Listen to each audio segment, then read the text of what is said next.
Welcome back student to the 7th lecture of French revolution class 9 history.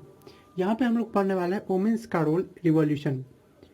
तो आपके जो book है उसमें टॉपिक लिखा हुआ है did women have a revolution. तो मैंने आपको पहले ही आइडिया दे दिया हुआ है, yes women have also their role in the revolution, very important role in the revolution हम लोग बोल सकते हैं। ठीक है, वोमेन भी कभी भी कोई फील्ड में कम पीछे नहीं थी, कभी नहीं। और यहाँ पे भी वही था। आपको अगर याद हो, जब हम लोग फर्स्ट लेक्चर कर रहे थे जिसमें वेस्टिल पे अटैक के बारे में मैंने इवेंट से बताया था, उसमें भी 7,000 मैन एंड वोमेन, वहाँ आप अगर देखेंगे उस लाइन को, आप एनसीईआरटी में ये लाइन लिखा हुआ है 7,000 मैन एंड वोमेन, ठीक है, गैदर्ड हुए थे, जमा हुए थे बास्टिल पे अटैक करने से पहले पेरिस में। तो yes they have their role in the revolution. तो इनका क्या रोल था रिवॉल्यूशन में और इनको रिवॉल्यूशन करने की क्या जरूरत थी, इसको समझने से पहले हम लोग समझ लेते हैं condition of women in France. अभी तक हम लोग कंडीशन ऑफ मैन जान चुके हैं, उनके द्वारा जो रिवॉल्यूशन किया गया उसके बारे में जान चुके हैं, जैकोबिन क्लब जो फॉर्म हुआ था उसके बारे में जान चुके हैं, उसने कैसे एक नया नेशनल असेंबली से लेके कन्वेंशन बनाया, एक नया असेंबली बनाया, उसके बारे में जान चुके हैं। उसके बाद जो उसके लीडर थे मैक्सिमिलियन रॉबेस्पियर, उन्होंने कैसे अपना टेरर दिखाया, उसके बारे में रेन ऑफ टेरर में हम लोग पढ़ चुके हैं। फाइनली अभी हम लोग आ रहे हैं वोमेन्स रिवॉल्यूशन। ओके, मैं आपका क्वेश्चन आ सकता है कि मैन रिवॉल्यूशन के साथ ही वोमेन रिवॉल्यूशन क्यों नहीं पढ़ा है। तो ये इसलिए क्योंकि रेन ऑफ टेरर में वोमेन रिवॉल्यूशन दोनों जुड़ा हुआ है, इसीलिए पहले रेन ऑफ टेरर आपको पढ़ाना जरूरी था। तो चलिए बात करते हैं कि कंडीशन कैसा था वोमेन का। तो बात ऐसा था कि आपको अगर याद हो तो मैंने उसमें भी बताया था कुछ कुछ कि मैन जो थे, जितने पुरुष थे इसमें फ्रांस में, वो सब तो फाइट करते रहते थे आगे में, फ्रंट में, ठीक है। लेकिन जो वोमेन थी उनको बहुत सारा काम करना पड़ता था।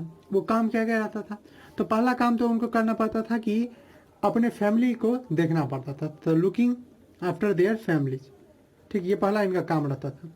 और अब चूंकि जितने इनके पति है, भाई है या कोई है, ठीक है, पुरुष कोई भी हो, तो वो सब तो कहाँ गए हो, वो सब तो युद्ध लड़ रहे हैं। तो उस कंडीशन में इनके परिवार के लिए अर्निंग भी तो चाहिए, तो वो अर्निंग भी करते थे।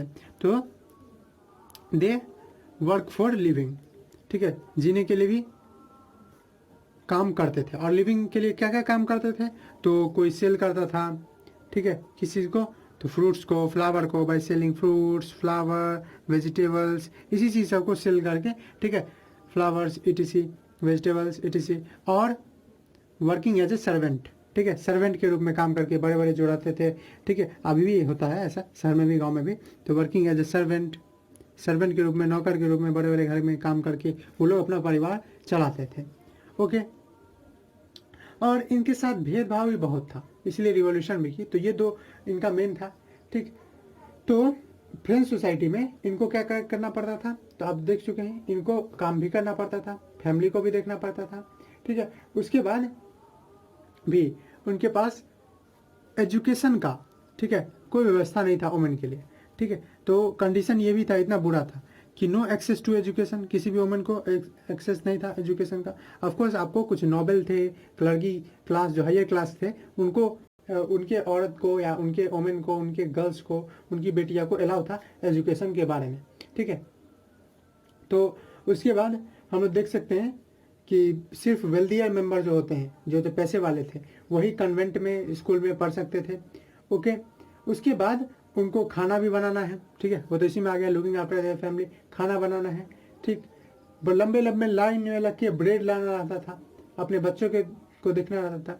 उनका जो पैसा था, जो वे था, वेज जो उनको मिलता था, मजदूरी, वो भी कम रहता था। तो देयर वेजेज यानी मजदूरी वेयर लेसर, कम रहते थे, किससे, देन मैन, ठीक है। और बात ये थी कि इनको राइट टू एजुकेशन तो नहीं ही था, ठीक है, no access to education, no right to vote, ये तो आप शुरू से ही जान चुके हैं, राइट टू वोट भी नहीं था। ओके, तो ये सब कारण था। अब चूंकि वोमेन है, वोमेन भी अब बात हो रहा है क्या कि सब रिपब्लिक हो, सब आदमी आज़ाद हो, सबको इक्वल राइट्स मिले, तो उस कंडीशन में सभी में तो वोमेन भी आता है ना। तो वोमेन के साथ ये भेदभाव क्यों हो रहा है कि मैन लड़ रहा है, चलो ठीक है, उस कंडीशन फैमिली के को देखे तो चलो कोई बात नहीं, देख सकते हैं, ठीक है, फैमिली के लिए काम भी करो, ठीक है, यहाँ तक ठीक है। एजुकेशन नहीं देना, ये क्या बात हो, एजुकेशन नहीं दिया जा रहा है, ठीक है। उस टाइम अभी हम लोग ये कॉमन है, और अभी तो बेटियां हैं वो लड़ लेती है अपने फादर से या अपने गार्जियन से कि आप कैसे नहीं जाने देंगे एजुकेशन सिस्टम में। उस टाइम में बता रहा हूँ जब गवर्नमेंट ही अलाउ नहीं करता था एजुकेशन के लिए, उनको काम करेगी मैन के ही बराबर, ठीक है। आदमी जैसे करता है वैसे ही, सैलरी जो था उससे कम रहता था, पैसा उससे कम रहता था, वोट देने का भी राइट नहीं था, ठीक है। पढ़ते भी वही लोग थे जो ज़्यादा पैसे वाले हो वो। तो ये सब बातें के लिए इतना सारा जो कंडीशन था, इनका कंडीशन आपको देख के लग रहा है कि मिजरेबल था, दयनीय था। तो ये सब कंडीशन के लिए ये लोग सोचे नहीं, हम लोग को भी क्या करना होगा, रिवॉल्यूशन किए क्यों थे, जो मैन भी थे वो रिवॉल्यूशन क्यों किए थे, अपने लाइफ में इम्प्रूवमेंट के लिए। तो यस, फॉर इम्प्रूवमेंट, ठीक, improvement and bringing new changes, कुछ नए नए चेंज लाने के लिए, bringing important new changes in their life. जैसे कि मन होता था कि हम भी हमको भी अधिकार मिले वोट देने का, हमको भी शिक्षा मिले। तो for improvement and bringing important changes in their life they thought to carry a revolution, they thought a plan of revolution, plan सोचे किस चीज़ का, ऑफ रिवॉल्यूशन का।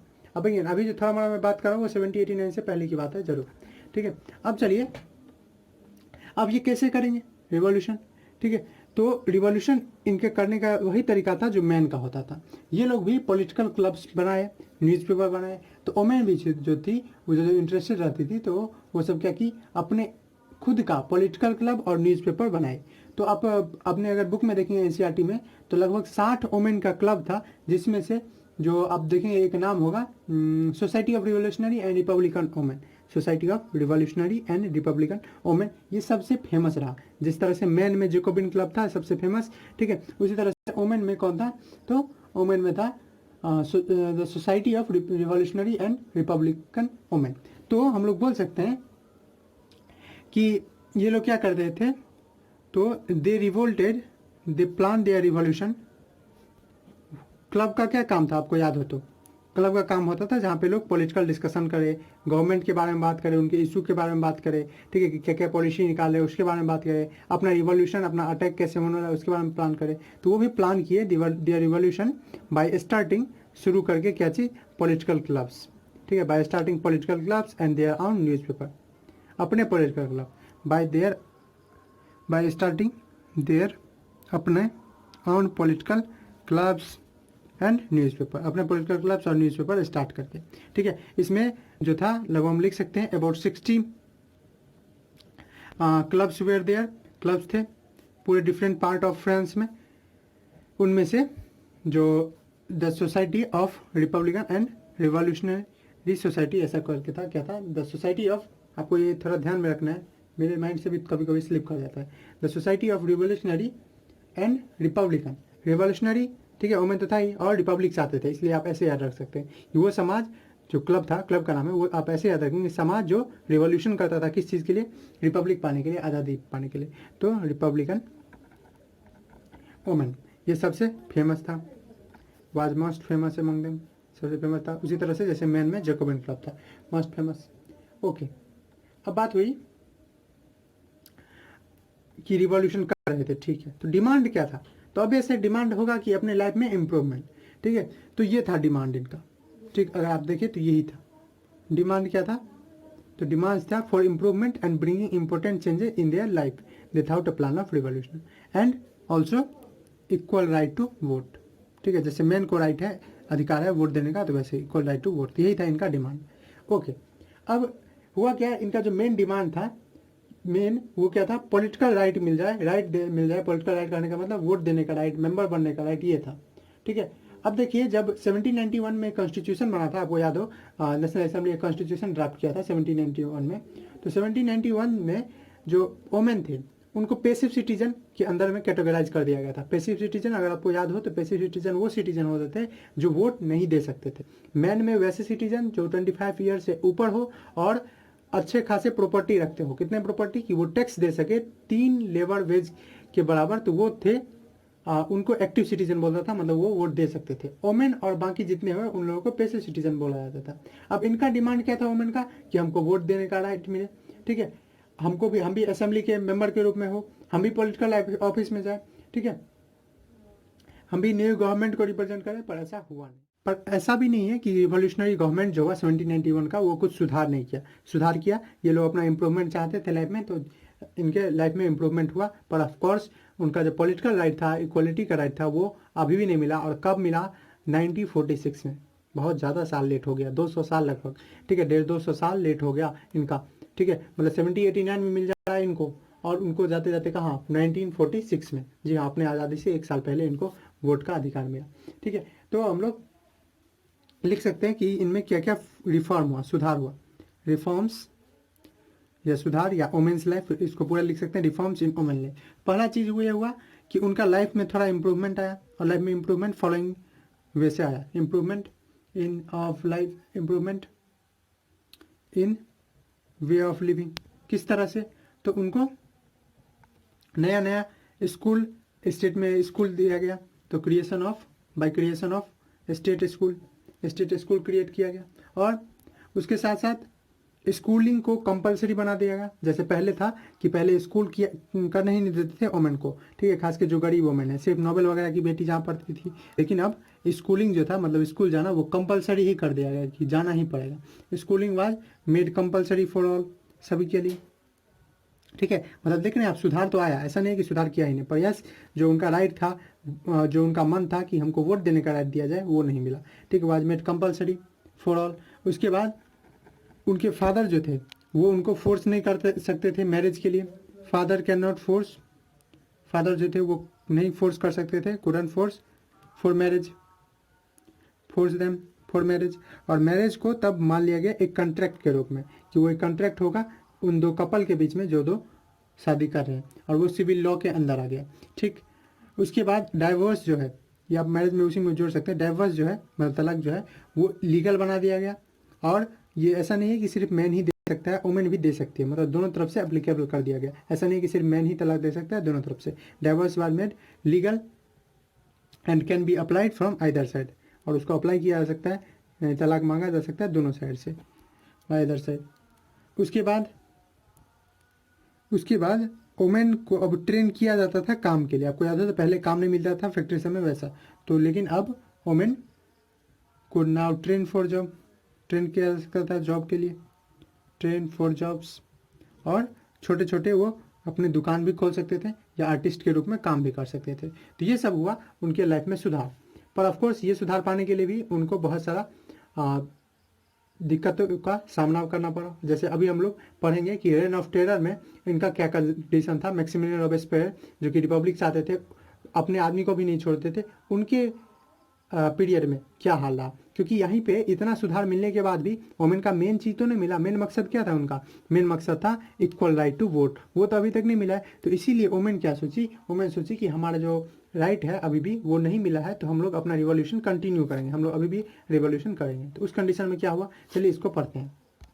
तो जब वोमेन का जो रिवॉल्यूशन था वो कंटिन्यू रहा ये सब मिलने के बाद भी, तो रेन ऑफ टेरर में यानी 1793 टू 1794, तो during the rain of terror, terror के वक्त, ठीक है, जब मैक्सिमिलियन रॉबेस्पियर का टाइम था, ठीक है, उनका शासन चल रहा था, उस कंडीशन में गवर्नमेंट जो था वो ऐसा पॉलिसी किया, गवर्नमेंट इशूड पॉलिसीज।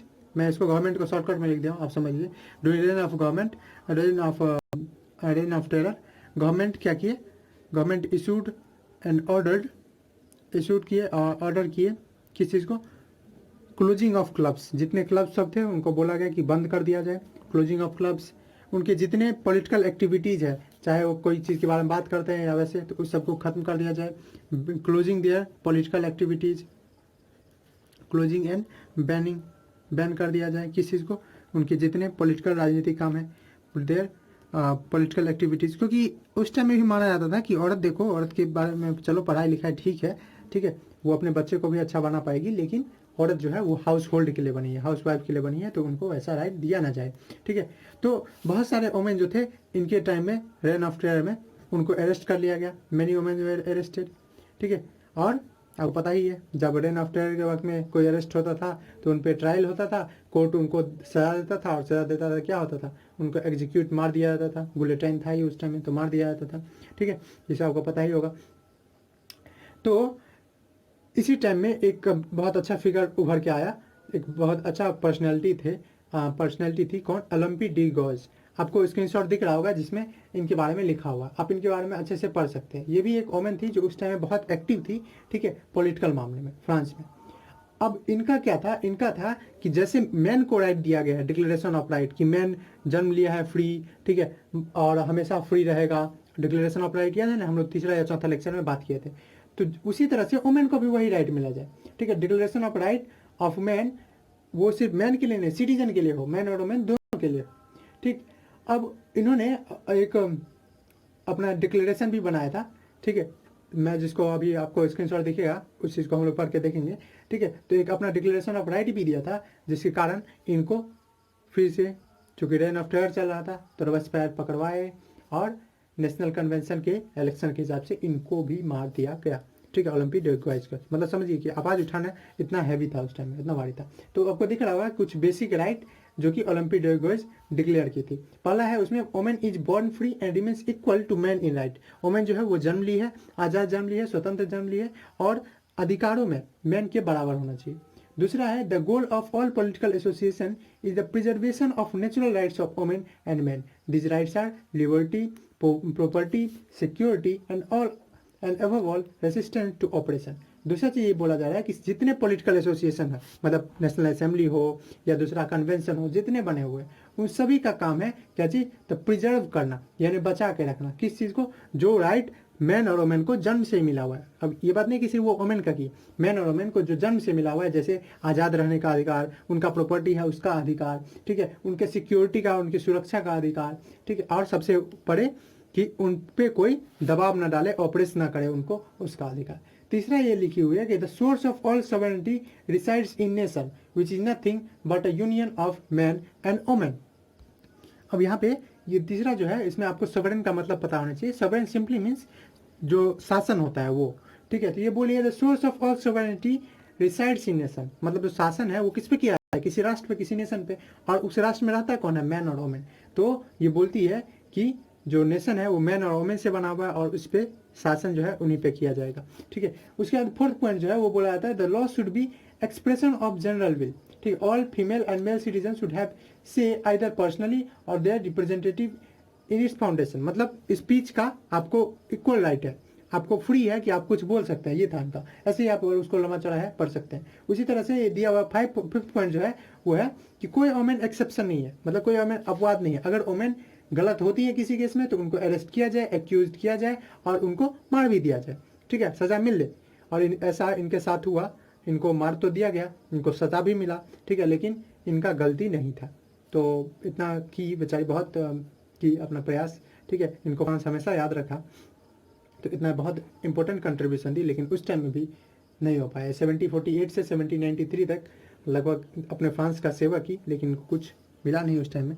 और उस टाइम में भी वोट देने का राइट नहीं मिला, जैसे कि मैंने बताया था कि इन 1946 वोमेन फाइनली गॉट, वोमेन जो है उनको मिल गया राइट टू वोट, ठीक। वोमेन ऐसा नहीं थे कि उस टाइम में रुक गए थे, इतने बीच में रुक गए थे, वोमेन हमेशा प्रयास करते रही थी। और यही चीज़ जो है ये दिखाता है, एग्जाम्पल है हमारे लिए, इंस्पायरिंग मेमोरी है कि जब वोमेन कर सकती है या कुछ भी, वोमेन क्या है, वोमेन कुछ डिफरेंट तो नहीं है मेन से। तो आपको किसी चीज़ में लगे रहना चाहिए, ऐसा नहीं हो कि कोई चीज़ अगर नहीं हो रहा है तो अरे नहीं होगा यार, ऐसा नहीं सोचना है। अगर कोई चीज़ में हम लग जाते हैं तो वो होता ही होता है, ठीक। तो यही चीज़ जो एग्जाम्पल दिया हुआ है पॉलिटिकल एक्टिविटी का जो फ्रेंच वोमेन की थी, ठीक है, इस रिवोल्यूशनरी ईयर में, इसको हमेशा एक इंस्पायरिंग मेमोरी की तरह, ठीक है, एक सराहना करते वाली मेमोरी की तरह हम लोग रख सकते हैं कि वोमेन भी जो थी वो मरने के लिए तैयार थी, ठीक है। तो वोमेन मैन कोई भी हो, सब इक्वल है, ऐसा नहीं है कि सब अलग अलग है, दोनों जो है वो इक्वल है, दोनों नेशन के ही पार्ट है और एक दूसरे के बिना दोनों अधूरे, ठीक है। नेशन जो है मैन वोमेन से दोनों से बना हुआ है, अर्थ है। तो चलिए इस लेक्चर में इतना ही मुझे बात करना था कि वुमेन का क्या कंट्रीब्यूशन था, क्या कंडीशन था और क्यों रिवॉल्यूशन कर रहे थे अपने बैड जो कंडीशन था उसको सुधारने के लिए। नेक्स्ट लेक्चर में हम लोग बात करेंगे बहुत इंपॉर्टेंट टॉपिक पे जो कि है एबोलिशन ऑफ स्लेवरी। जी हाँ, स्लेवरी वहाँ पे हो रहा था, जो स्लेवरी तो आप समझते ही होंगे, स्लेवरी मतलब दास प्रथा, मतलब किसी आदमी को या औरत को फोर्सली मजदूरी कराना अपने अंदर में, जैसे मन हो वैसे, उसी को स्लेवरी कहा जाता है। तो उसके बारे में डिटेल से हम लोग पढ़ेंगे। 17वीं सेंचुरी में ये शुरू हुआ था, ठीक है, क्या ट्रेंगुलर स्लेवरी सिस्टम था इसके बारे में, और कहाँ कहाँ चलता था, स्लेवरी का क्या कारण था, इसके बारे में पढ़ेंगे। तो चलिए, अगर अच्छा लगा हो तो आप वीडियो को लाइक कर सकते हैं, चैनल को सब्सक्राइब और इसको अपने दोस्तों तक शेयर कर सकते हैं। Thanks for watching.